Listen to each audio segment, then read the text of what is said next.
For several hours, Aaron Dean testified today about the night he shot and killed Atatiana Jefferson. Hello, I'm Steve Eager. Hello, everybody. I'm Heather Hayes. The bulk of that time, he was grilled by the prosecution about his training, his judgment, his decisions. Fox 4's Deion Anglin joining us now. And Deion, court just wrapped up for the day. What can you tell us? Well, the majority of this day has been Aaron Dean on the witness stand. He was questioned by his own attorneys and then cross-examined by the state in what could be described as meticulous and intense. Aaron Dean said he wanted to testify. Yes, I do. Why? Because this jury needs to hear from me and hear the truth. His defense team's questioning began with his background and led up to October 12, 2019, the night of the open structure call and fatal shooting that left Atatiana Jefferson dead. He spoke about arriving at the home with fellow officer Carol Darch and approaching the open front and side doors. I could see objects just strewn all over the floor. It looked ransacked. It was a mess. What was going through your mind at this point? That we had a possible burglary at that time. Dean said they moved along the east side of the home, quickly checked 2 vehicles and the detached garage before opening the backyard gate, arriving at a window. As I looked through that window, low in the window, I observed a person. Couldn't tell black, white, male, female. The silhouette. Is it okay to use silhouette? Silhouette, yes. Were they near the window or away from the window based on what you could see at the time? Very close to the window. I looked back after I got my light on, saw the silhouette again, and I was shouting at this time, shouting commands. Put up your hands. Show me your hands. Show me your hands. And as I started to get that second phrase out, show me your hands, I saw the silhouette. I was looking right down the barrel of a gun. And when I saw the barrel of that gun pointed at me, I fired a single shot from my duty weapon.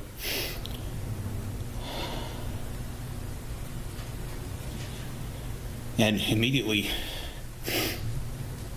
had the flash from the muzzle reflecting off the window, and of course, as my weapon recoiled, the light was bouncing back in my face, so I couldn't see. When my vision cleared, then I observed the person that we now know as Miss Jefferson. I heard her scream and saw her fall like this, and I knew that I'd shot that person. On cross-examination, prosecutor Dale Smith aggressively questioned Dean about what he saw and why he never told his partner he'd seen a gun. You never saw her hands. All you saw was a gun. I saw the gun. And where was the barrel of the gun in reference to the silhouette? Again. If the silhouette's here, somewhere in the middle. Under her chin? Under her chin, yes. Was it extended out? I'm not sure. You couldn't even tell us if she had the gun extended out pointed at you? No, I couldn't. You didn't seem too concerned for her safety. In your head is what's going on, and there's this burglary in progress, and bad guys are there with guns. You let your partner walk into that house without giving her any heads up whatsoever that the bad guy might have a gun. Is that really what you did? We were talking on the radio and yelling commands. Did you tell her there was a gun? I did not. Is that good police work? No. That's more bad police work, isn't it? Yes. Prosecutors argued that Dean's decision against announcing his presence as Fort Worth police contradicts his decision to use a flashlight, which could have been seen by anyone in the home.